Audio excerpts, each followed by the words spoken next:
Sefte zone ma mabxer. Merhaba şarima, merhaba.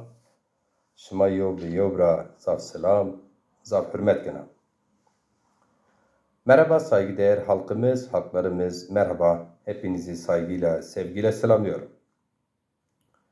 Kıymetli vatandaşlar, istedim ki bu hafta içerisinde yürütmüş olduğumuz faaliyetlere dair bir özet bilgilendirme yapayım. Biliyorsunuz biz Demokrasi Zamanı Partisi DEZAPAR yürüttüğümüz bütün faaliyetler tekrar olur belki ama defalarca izah ettiğimiz gibi Türkiye'de maalesef havuz medyası yine bağlı olarak muhalefetin desteklediği ya da muhalefetten bir şekilde ilişkilenmiş görsel, işitsel ve yazımsal basın partimizin bizlerin yürütmüş olduğu faaliyetleri yansıtmamaya özen gösteriyorlar. Dolayısıyla siz kıymetli vatandaşlarımıza, halkımıza kendi imkanlarımız dahilinde bilgi vermek istiyoruz. Bu hafta ve geçen hafta çok yoğun geçti kıymetli vatandaşlar. Biliyorsunuz ülkenin içinde bulunduğu gerek siyasi gerek ekonomik sıkıntılar günlük tartışmaların aslında konusu, halkın gündemi. İşçilerin, emekçilerin, dar gelirlerin sıkıntıları bir yana, yine geçen ay ve yine geçen günlerde gerek asgari ücrete gelen yeni yapılandırılma, yeni asgari ücret belirlemesi ve devamında yine en düşük emekli maaşının durumu söz konusu. Bu konulara değindik. Bunlar tabii ki ülkenin, halkın gündemlerinden, önemli gündemlerinden biri. Biz siyasi parti olarak bütün bu gündemlere karşı tabii ki duyarlıyız ve yine bulunduğumuz şu an Ankara'da yürüttüğümüz faaliyetler özellikle işçilerin, emekçilerin yürütmüş olduğu faaliyetler ve taleplerinin yanında yer aldığımızı bildirmek istiyoruz ve bu faaliyetlerin birçoğunda bulunuyoruz. Emekçilerimizin taleplerini son derece yerinde buluyoruz ve destekliyoruz. Hayat pahalılığı, enflasyon gerçekten bu ülkede yaşayan dar gelirli, emekçi, emekli ve yine asgari ücretle çalışan vatandaşlarımızın sıkıntılarını hep birlikte biliyoruz, yaşıyoruz. Kendimiz de bu sıkıntıları yaşayan partilerden biriyiz efendim. Dolayısıyla asgari ücretle çalışan vatandaşlarımızı ve yine emekli vatandaşlarımızın hak ve taleplerini son derece meşru buluyor ve yanlarında yer aldığımızı tekrarlıyoruz efendim. Diğer yandan biliyorsunuz ülkenin yürüyen diğer başlıkları var. Gerek işte bölgesel var olan işte mevcut Suriye ve yine bölgesel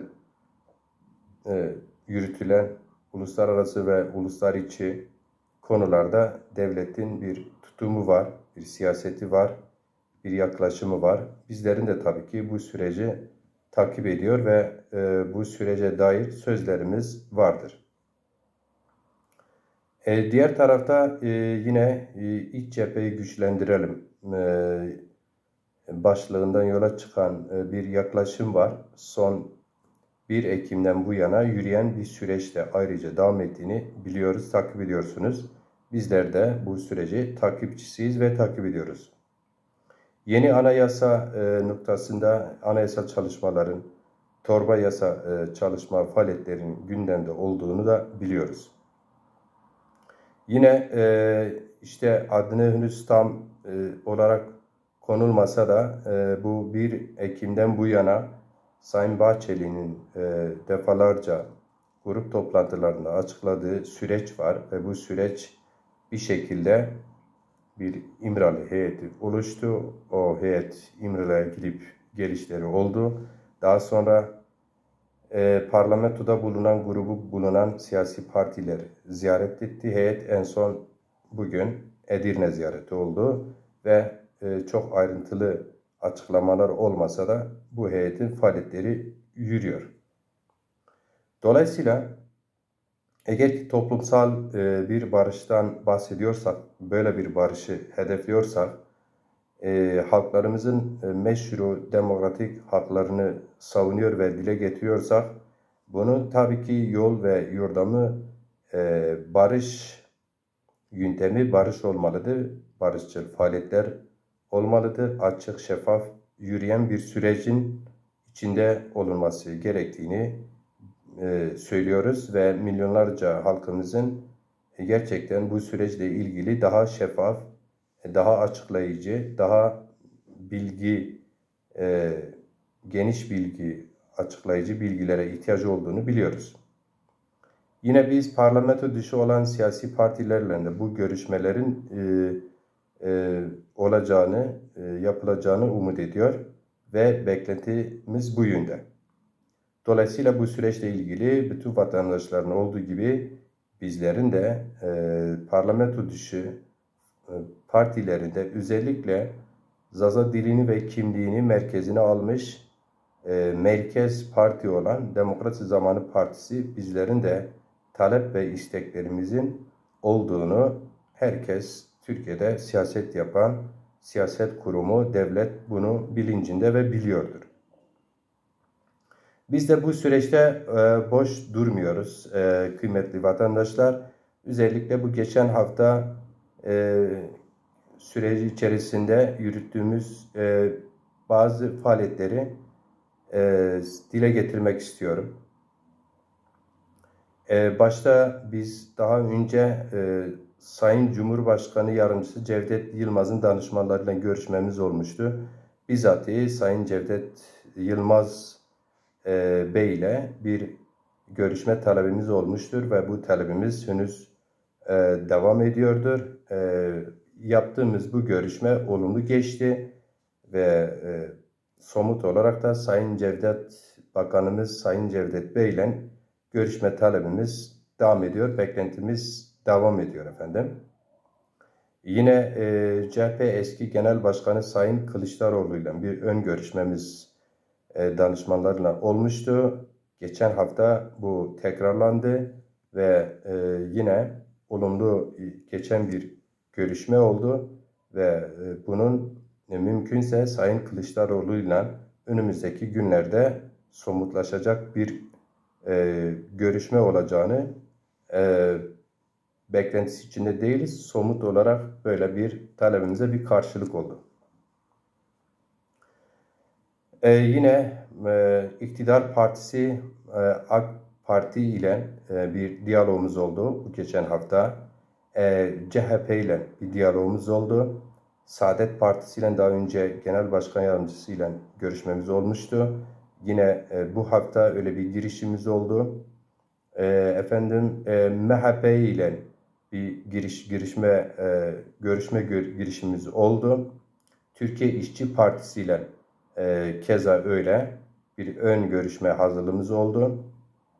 Yeniden Refah Partisi ile keza bir ön görüşme faaliyetimiz oldu. Saadet Partisi ile tekrar öyle. CHP Genel Başkanı Sayın Özgür Özer Bey ile bir ön görüşme girişimimiz oldu.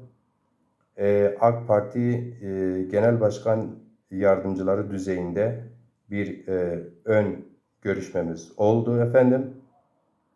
Yine DEM Parti Genel Merkez'de bir ön görüşme çalışmamız oldu. Hak ve Özgürlükler Partisi HAKPAR'la bir ön görüşme faaliyetimiz bu geçen hafta içerisinde son 10 günde böyle görüşmelerimiz oldu. Bağlı olarak Türkiye'de sendika, emek güçleriyle görüşüyoruz. Görüşmelerimiz devam ediyor ve yine meslek örgütleriyle, derneklerle, sanatçı kurumlarıyla bir bütün olarak bu faaliyetimiz, bu görüşmelerimiz devam ediyor. Bu görüşmelerin esas ana teması bizler için Bir, Demokrasi Zamanı Partisi'ni anlatmak. İki, Zamanı Partimizin ülkeye dönük vizyonunu anlatıyoruz ve Demokrasi Zamanı Partisi özellikle merkezine Zaza dilini ve kültürünü almış olan bir parti olarak benzer sorunları yaşayan ülkede diğer halklarla olan dayanışması, doğal ittifakı yaklaşımını anlatıyoruz. Yine bu görüşmelerde özellikle Milli Eğitim Müfredatında Zazaca dilimizin lehçe ibaresinin kaldırmasına dönük görüşmelerimiz oluyor.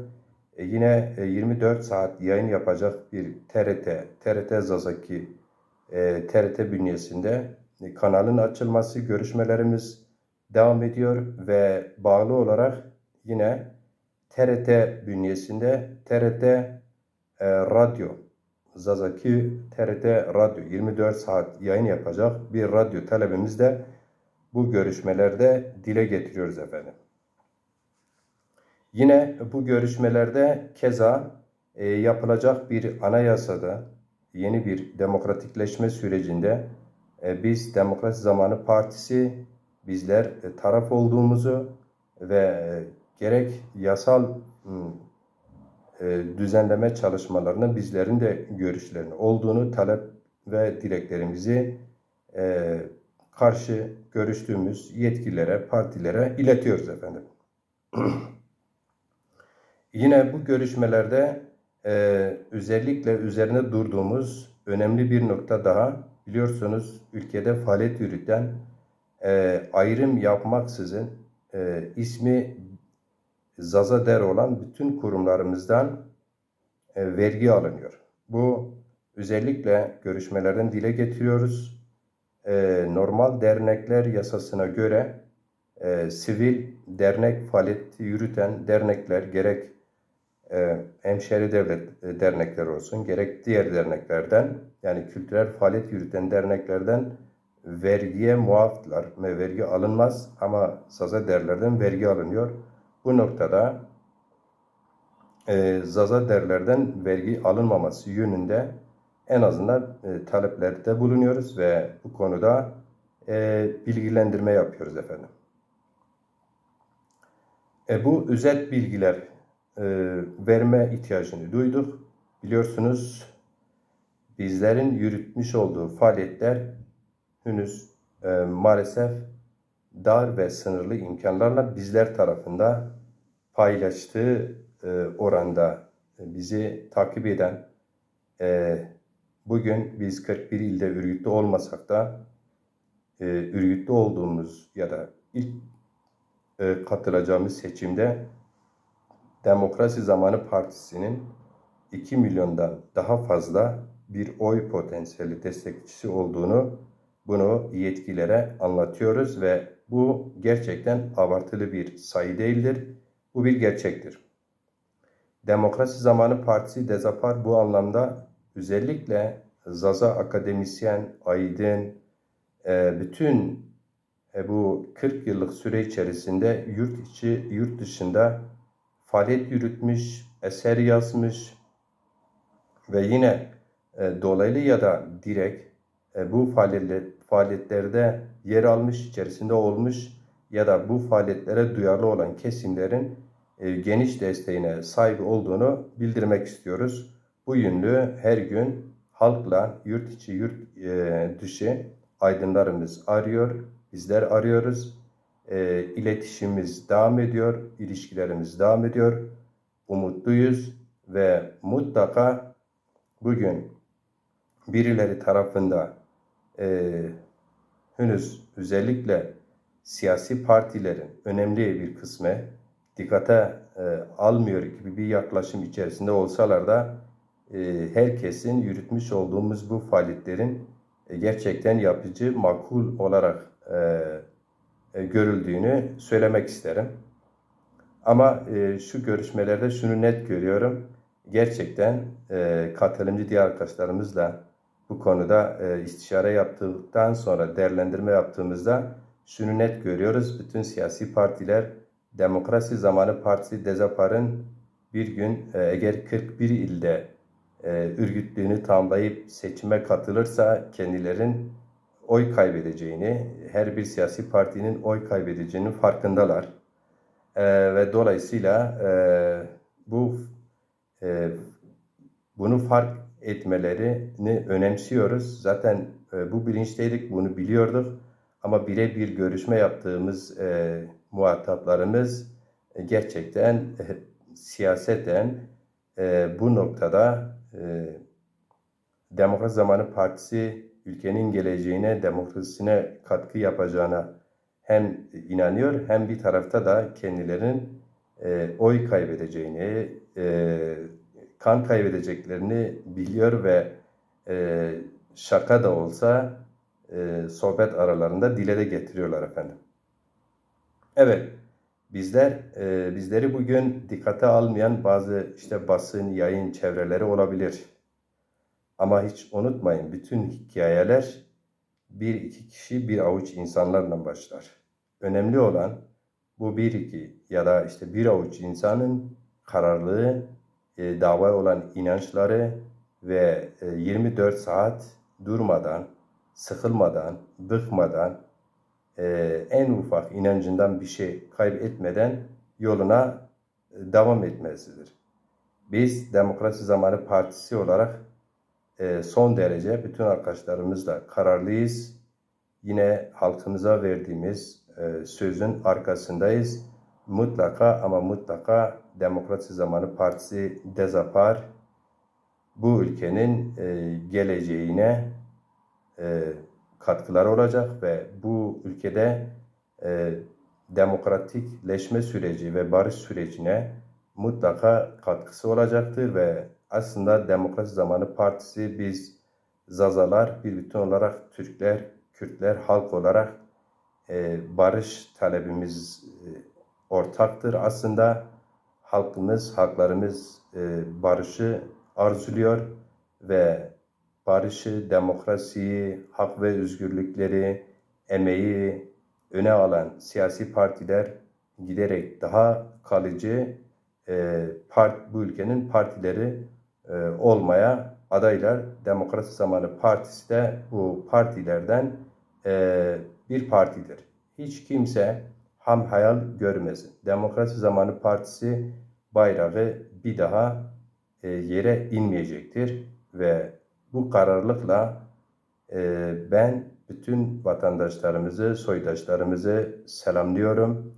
Demokrasi Zamanı Partisi'nin bütün üyeleri adına ve bütün kurularımız adına şunu söylüyorum.